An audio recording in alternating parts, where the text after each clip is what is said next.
రాష్ట్రంలో ఎన్నికలకి ముందు తర్వాత జరిగిన హింసాత్మక ఘటనలపై విచారణకు ప్రత్యేక విచారణ బృందం సిట్ ఇవాల్టితో ముగియనుంది. సాయంత్రం రాష్ట్ర డీజీపీ హరీష్ కుమార్ గుప్తాకు SIT incharge IG Vineet Brijlal నివేదికను సమర్పించనున్నారు. అయితే 2 రోజులు సమాచార సేకరణకు సమయం సరిపోకపోవడంతో లోతైన దర్యాప్తు కోసం పొడిగించాలని సిట్ బృందం డీజీపీని కోరే అవకాశాలున్నాయి. ఇదిలా ఉంటే కాకినాడ సిటీ, పిఠాపురం నియోజకవర్గాల్లో కౌంటింగ్ కి ముందు, ఆ తర్వాత హింసాత్మక ఘటనలు జరిగే అవకాశం ఉందని ఇంటెలిజెన్స్ ఈసీకి నివేదిక అందించింది. ఆయా నియోజకవర్గాల్లోని ఏటిమొగ, దుమ్మలపేట, రామకృష్ణారావుపేట సహా పలు ప్రాంతాలపై ప్రత్యేకంగా దృష్టి పెట్టాలని ఎన్నికల సంఘం సూచించింది. ఎన్నికల్లో గొడవలు చేసి ప్రేరేపించిన వ్యక్తులపై ప్రత్యేక నిఘా ఉంచాలని నివేదిక పేర్కొంది.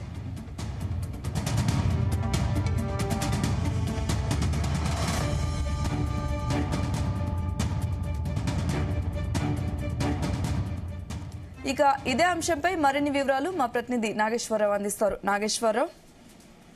సౌమ్య, రాష్ట్రంలో ఎన్నికలకు ముందు, ఎన్నికలకు తర్వాత జరిగిన హింసాత్మక ఘటనలకు సంబంధించి రాష్ట్ర ఎన్నికల సంఘం గాని, కేంద్ర ఎన్నికల సంఘం గాని రాష్ట్రం మీద సీరియస్ అయిన సంగతి తెలిసిందే. ఈ నేపథ్యంలో దాదాపుగా 2 ఐఏఎస్లు, 3 ఐపీఎస్లని కూడా సస్పెండ్ చేసిన సంగతి తెలిసిందే. అయితే 3 మీద చర్యలు కూడా సంబంధించి రాష్ట్ర ప్రభుత్వం ఉపక్రమించింది. ఈ నేపథ్యంలోనే రాష్ట్రానికి సంబంధించిన ఏదైతే ఎన్నికలకు సంబంధించి పెద్ద ఎత్తున అల్లర్లు జరిగాయి, అల్లర్లకు సంబంధించి దర్యాప్తు చేసి ఎక్కడ ఖచ్చితంగా లోపం జరిగింది, ఎందువల్ల ప్రజలు భారీ స్థాయిలో దాడులకు తెగపడ్డారు, దాడులకు తెగపట్టిన సమయంలో ప్రభుత్వ అధికారులు ఏమి చేశారు, ఎక్కడ లోపించింది ఈ గొడవలకు సంబంధించి అని నివేదిక కోరింది. ఈ నివేదిక కోరిన నేపథ్యంలో గత 3 రోజులుగా కూడా రాష్ట్ర వ్యాప్తంగా సిట్ అధికారులు లోతైన దర్యాప్తు చేస్తా ఉన్నారు. అయితే ఈ నేపథ్యంలో నేటితో సిట్టుకు సంబంధించిన ఇచ్చిన టైము గడువు ముగిసిపోతుంది. ఈ నేపథ్యంలోనే రాష్ట్ర డీజీపీకి మరికొద్ది సేపట్లో సిట్టుకు సంబంధించి పూర్తిగా అనంతపురం జిల్లా గాని, తిరుపతి జిల్లా గాని, పల్నాడు జిల్లాకు సంబంధించి ఎక్కడైతే ముమ్మరంగా దాడులు జరిగాయో, గొడవలు జరిగాయో, హింసాత్మక ఘటనలు జరిగాయో, ఈ ఘటనలకు సంబంధించి పూర్తిగా కూడా నివేదిక సిద్ధం చేసింది. అయితే రాష్ట్ర డీజీపీకి ఇచ్చే సమయంలో లోతైన విచారణ జరిపేందుకు ఇంకా తమకు కొంత సమయం కావాలని కూడా కోరే అవకాశం ఉన్నట్లు తెలుస్తోంది. దీనికి కూడా ప్రధాన కారణం లేకపోలేదు. ఏదైతే నిన్న కారంపూడి పోలీస్ స్టేషన్ గాని, గురజాల పోలీస్ స్టేషన్ గాని, అలాగే మాచర్ల పట్టణ పోలీస్ స్టేషన్ గాని, పల్నాడు జిల్లాకు సంబంధించి 3 పోలీస్ స్టేషన్ కి వెళ్లారు. అలాగే అనంతపురం గాని, చిత్తూరు గాని సంబంధించి స్టేషన్లకు వెళ్ళినప్పుడు ప్రధానంగా అక్కడ ఒక్కొక్క స్టేషన్ లో 90 నుంచి 120 కేసులు నమోదు చేశారనంటే ఎంత మడుకు అల్లర్లు జరిగాయి, అల్లర్లలో ఎంతమంది ప్రమేయం ఉందనేది అర్థమవుతుంది. ఒక్కసారిగా ముఖ్యంగా పల్నాడు జిల్లా చూసుకుంటే, పల్నాడు జిల్లాలో గురజాల, మాచర్ల, నర్సాపేట నియోజకవర్గాల్లో 100ల కొద్ది ఒక్కొక్క పోలీస్ స్టేషన్ లో కేసులు నమోదయ్యాయంటే ఒక్కసారిగా పల్నాడు ఉలికిపడిన పరిస్థితి అయిపోయింది. ఎంతమంది అల్లర్లో పాల్గొన్నారనేది కూడా ఇక్కడ ప్రశ్నార్థకంగా తయారైంది. అయితే 2 రోజుల్లో తాము ఎంత మేరకు విచారణ చేయాలో అంత మటుకు విచారణ చేశామని, అయితే ఇంకా లోతైన విచారణ జరిగి ఖచ్చితంగా దోషులెవరు, నిర్దోషులెవరు అని తెలియాలంటే తమకు మరికొంత గడువు కావాలని చెప్పి రాష్ట్ర డీజీపీని అడిగే పరిస్థితి అయితే నెలకొంది. ఈ నేపథ్యంలోనే ఈ రాష్ట్ర డీజీపీకి విచారణ మొత్తం ఇచ్చిన తర్వాత మరికొంత సమయం కావాలని అడిగే పరిస్థితి ఉంది. అయితే ముఖ్యంగా ఆంధ్రప్రదేశ్ లో ఇంకొక బ్రేకింగ్ ఏంటంటే, ఆంధ్రప్రదేశ్ లో మరికొన్ని అల్లర్లు జరిగే అవకాశం ఉందని, అది కూడా ఎన్నికల ఫలితాలు తేలిన రోజు గాని, తర్వాత రోజు గాని గొడవలు జరిగే అవకాశం ఉన్నట్టు ఎన్నికల సంఘం ఇంటెలిజెన్స్ వ్యవస్థని అలర్ట్ చేసింది.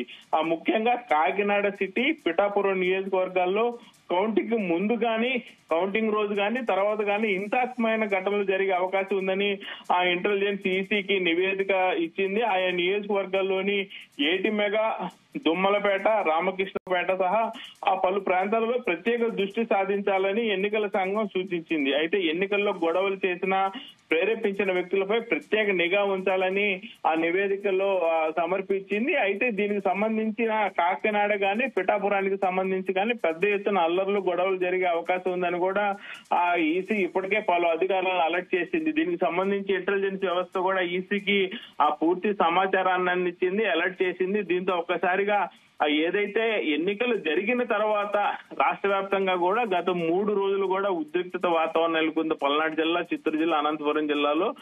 మరలా ఇప్పుడు ఆ పిఠాపురం, కాకినాడకి సంబంధించిన ఇంటెలిజెన్స్ వ్యవస్థ ఎలక్ట్ చేసిన నేపథ్యంలో మరలా ఆంధ్రప్రదేశ్ లో కొంత ఉద్రిక్తత వాతావరణం నెలకొంది. అయితే ఏది ఏమైనా ఆ ముగ్గురు ఐఏఎస్లు, ఇద్దరు ఐఏఎస్లు, ముగ్గురు ఐపీఎస్లు సస్పెండ్ అయిన నేపథ్యంలో ఆంధ్రప్రదేశ్ లో మరలా అలాంటి గొడవలు సృష్టించే సమయంలో కానీ, అలా గొడవలు జరిగే సమయంలో కానీ అక్కడ అలసత్వం వహించకుండా మాత్రం పోలీసులు ఖచ్చితంగా ఎలక్ట్ ఉంటారనే దాంట్లో ఎటువంటి సందేహం లేదు.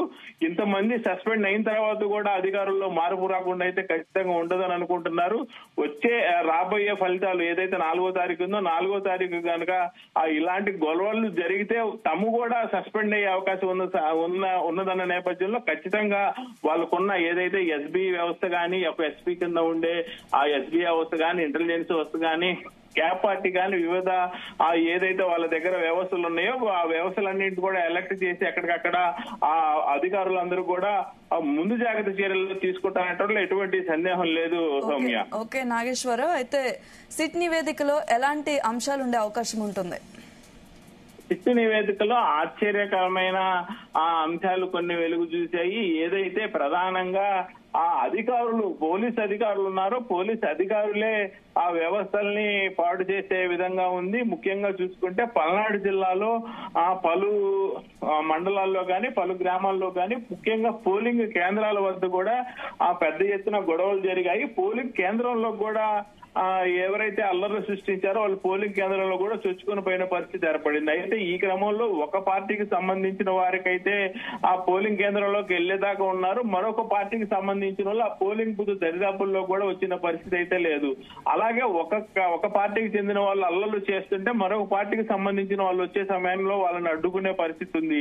ఇలాంటివన్నీ కూడా ఆ సిట్ నివేదికలో వెల్లడైని. అలాగే ముఖ్యంగా ఏదైతే అల్లర్లు సృష్టించిన అల్లర్లలో ప్రధాన భూమిక పోషించే వాళ్ళలో వాళ్ళ పేర్లు కూడా లేవని సిట్ నివేదికలో తేలింది. అలాగే ఏదైతే సిట్టు వచ్చిన రోజు ఆ పోలీస్ స్టేషన్ లో ఉన్న ఫిర్యాదులు కానీ, పోలీస్ స్టేషన్ లో ఉన్న వాళ్ళు విచారణ ఏదైతే గొడవలు జరిగి బాధితులకి రక్తగాయాలయ్యాయో వాళ్ళందరి దగ్గరికి వెళ్లి విచారణ చేపట్టారు. అలాగే ముఖ్యంగా అల్లర్లు ఎక్కడైతే జరిగినాయో ఆ ప్రదేశంలోకి వెళ్లి స్థానికులను విచారించారు.